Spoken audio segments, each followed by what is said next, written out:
Marvel Rivals should not add rogue queue into this game, and most people think they should simply because it will fix a lot of problems in this game. I'm gonna give more context. People wanted this feature ever since this game has been out, Season 9 of Marvel Rivals, and people believe like it should already been added by now. Adding rogue queue into this game is not gonna fix anything. If anything, it's just gonna make the game more insufferable to deal with. And what I mean by that is that if you already get people that are throwing your games, people that aren't even good, people that are boosted, dealing with smurfs, all these things that make Marvel Rivals miserable to play, it's just gonna make these things worse. But most people like to think of the opposite. They like to think that if they add it, we'll stop getting matches where people just want to go quadruple DPS. They will stop facing triple support. They will stop facing people using triple tank. They will stop people from switching over to Strange, Portal on the point. You know, it will stop a lot of things. It will add fairness. It will add competitive integrity into the game, what that means is basically the only thing that's going to be deciding factor in you winning games is your individual skill. Like I said, it's not going to be any of those things that people imagine. First thing I'm going to say is that these players that want it are delusional. And what I mean by that is that they're delusional thinking that they have control over what they do in this game or control about how they're going to rank up in this game. When you hear that, you think I'm just like be talking nonsense, but I'm saying more in like a niche specific way. Like if you're a bad player, you obviously can play better, be a better teammate. But most of the times people like to believe that they have that nailed down. The only thing they want to control now is the teammates they get. And if they add role queue into this game, you'll feel like I'll finally rank up. That's not the case. But that's not the case at all, because most of the Marvel Rivals community, the players in this game have been established. The streamers, the content creators, all these types of players in Marvel Rivals have been established, and the main ones are people that are casual. This game is catered to casual fun. If they were to add every feature that adds balance, that adds fairness, that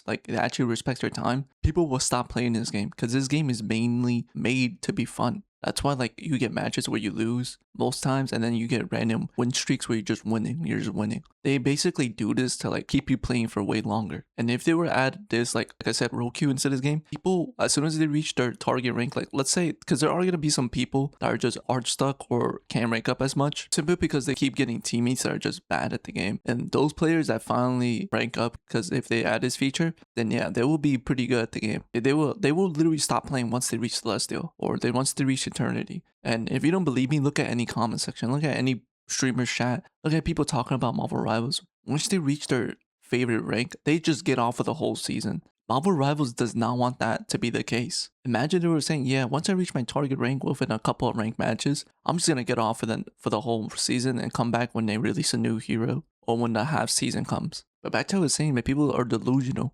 Like I said, these people think they're not the problem, and they think that all these features is the problem why they can't rank up, which is objectively true in some cases. But like I said, the average Marvel Rival player base is full of players that are entitled because they think like, oh, if they I'm always doing good in games. This mostly applies to supports, tanks, and sometimes DPS players. I don't really put DPS players in that category because DPS players are kind of more like, how you say it, like they would just they play this game even though they know it's garbage. Support players only play because they have like an advantage, which is their heroes are more catered to them in the sense that they have a lot of sustain, they have a lot of usefulness, which is a good example of why this game is catered to casual players. Because if supports actually took more skill, most players that play support will literally just stop playing this game, or they won't even play ranked. They'll probably just play a couple of matches of quick play and then get off. And look at the support strike that we had once they added triple bans into rank. Most players that were playing support literally stopped playing the game, or were just restricting themselves from playing rank. Another good example is when Dive became too broken that they literally would stop playing the game, complain on Twitter, complain on TikToks, make TikToks saying that supports can't play this game and Dive is too easy. Just look at any comment section in Marvel Rivals where players are talking about balance, players are talking about DPS players, players where just the average drama just starts, and they will always say like, wow, DPS players just want to look at supports and have them basically be eliminated just by looking at them. There's like the average like player in Marvel Rivals, this is what they believe, especially if they play support. They believe that like some DPS players just want support players to just collapse when they look at them. And this really shows you that this is how the player base really thinks, especially these support players. And the thing about it is that the only reason why Dive isn't really buffed, or isn't really like, isn't really like as strong as most players tend to believe it is, or support players tend to believe it is simply because support requires a lot of skill. That's why it ends up being broken, because the players that play support, the players that play Dive, always constantly trying to, practice their bread and butter combos, always trying to get the best situations to dive, trying to bail off cooldowns. I mean, now you can't really play dive anymore simply because, they buffed a lot of support. So they basically have an ability that helps them sustain themselves for way longer. But this really goes to show you that if they were to add row Q into this game, it would just make these players even more insufferable to deal with, even more toxic, even more entitled. They basically, the Twitter post, the TikTok post, any of these comments they make was basically just be amplified. I'm gonna go further into like if they were to add this feature where you just have 2 tanks, 2 supports, and 2 DPS players on your team at all times, it will make matches so boring and so like linear. One of the main things that Marvel Rivals really strives is like the ability to switch over to any role and to any hero at any given time. And if they were to basically add restrictions, it's basically taking away some freedom on how you play this game. Like imagine being able to pick whatever you want and then now being restricted to not picking what you want. And even if they were to add like open queue and row queue at the same time, so basically they don't take off open queue, which I was never talking about or suggesting that they should do, but like literally if they were to add it, it would just like kill a lot of the momentum that this game has. A lot of the creativeness, a lot of the team ups, a lot of the abilities they added. And I think a team ups that they add in this game is a prime example why they won't add row queue into this game. Marvel Rivals is basically establishing what they are as a game. They're not trying to cater to like a bunch of competitiveness, integrity, like I said, a lot of balancing, a lot of fairness. They do dial back on some challenges. They do dial back on some changes they add to certain heroes and actually buffs already broken heroes like Luna Snow or supports ultimate charge, but that's not enough to offset a lot of things. If they were to nerf support ultimate charge again, if they were to nerf team up abilities for supports, like basically nerf these overpowered heroes, a lot of it will become too fair in a sense that support players will literally just stop playing the game. People will become too even more DPS hungry. It will basically just strip its whole identity of what this game has been built. And another thing I'm going to say is players' behavior. We really touch on it that Marvel Rival players, especially the support, are very entitled. They're very used to having easy mechanics. But I'm going to touch on this further. Look at people that play this game. Why do you think people are running triple DPS or always want to run DPS, never want to go tank? It's because players just want to play fun. They're just there for the vibes. I know that's like a meme, but it kind of really incentivizes, not really incentivizes, it kind of really shows you how our Rival player base, how the player base in this game are treating this game. They just want to play however they want. Like, what was that one video or that one short that came out? It was like, on Spider-Man, or like, they were like basically flaming Spider-Man for going Spider-Man, and he was like basically saying, I just want to play Spider-Man. That's like the player base. They just want to play their favorite hero they've seen in the movies or in the comics, have a good time. Sometimes they'll tank and support. I'm not saying they always want to go DPS, but I'm just saying like these players just want to play however they want. And you think that's selfish, but look at supports. They want to play however they want. Tanks want to play however they want. That hard stuck tank player that that has like 3 kids or something, he's a dad. He's hard stuck, but because he's also selfish, he doesn't want to switch up his gameplay. He doesn't want to like switch off different tanks, or maybe he does, but that's like to show you that people just want to play however they want to play. And Marvel Rivals has been catering to these players, doesn't really punish players like this. It actually kind of incentivizes players to be like this even more often by adding team ups, by adding open queue, by adding these skins, by adding like free units, even players that have like these free units.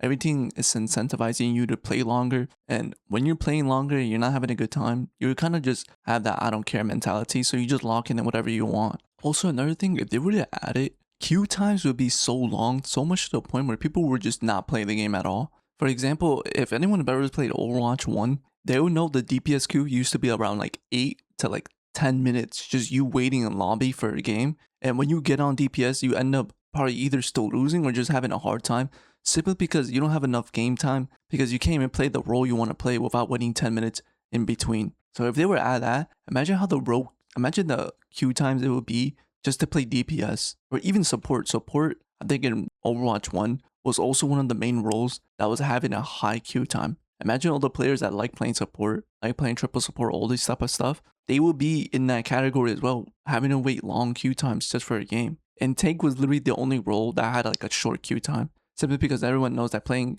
tank is probably the most miserable role in this game. But yeah, they shouldn't add row queue into this game because most people aren't. They say they want this thing, but if they were to get it, it wouldn't change anything. I'm gonna give you a prime example. People that ask for what they want believe that that's what they want, but once they get it, they're not gonna be really satisfied. For example, let's say they added a legendary skin for every hero that hasn't had a legendary skin. For example, look at when Psylocke and Hela got a skin right now, or when Luna Snow keeps getting skins, or when Spider-Man keeps getting skins. Marvel Rivals or NetEase basically has analytics. They basically show what's the most popular heroes, who's buying these skins for these heroes. You know, a bunch of these charts that shows them what skins to release for what heroes. And if they were to add, like I said, a legendary skin for a certain hero that hasn't gotten a legendary skin, 100% most people won't buy them. And why do you think they keep releasing these skins for the heroes all over again? Why do you think Invis keeps getting legendary skins? Because they'll know that people are going to buy this. It's proven to work. These players, even though they say they want a Storm legendary skin, even though they say they want this legendary skin for this hero or for whatever it is, people buy other skins regardless. People keep buying legendary skins that they say they don't want, but they keep buying it. Yeah, I'm gonna go back to my last point. I'm gonna go back to my first point that I said, that people believe that they have a lot of dictatorship, or basically have a lot of influence in how their matches are played out, simply because they know they're a good player. And they think that Roku is, they're basically gonna amplify it by basically making it so that they have more advantages over players that are bad at the game, but it's not going to be that case at all. And you really see this in Twitter or Reddit or whatever media you watch from Marvel Rivals. A lot of players complain that the only reason why they keep losing games is because they have a DPS player that is inting or throwing or not playing as good, or a tank player that's not playing good, or support players that's just like a heal bot but can't time their ultimates right. Players don't like to look inward and to believe that they're the problem, that they can't rank up. And adding this is basically going to make them insufferable, not only in their own heads, but in the way they communicate with their teammates. Because now, like, let's say they think they have like these 3 checklists where they, like, let's say they have these 3 check marks that they checked off, which is they know how to play support, they're playing double support, and they have row Q into this game. So now they believe, all right, now I should be able to win. But that's the thing. It's going to make them more believe into their own delusion that they're actually a good player.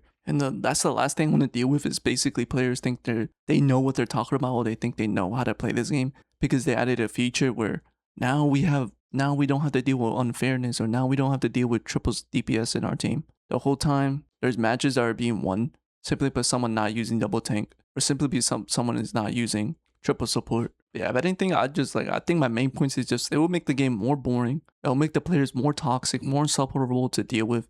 It will make the game more easy to just forget. So basically, once you get your rank, because it's easier to get it now, you basically just get off.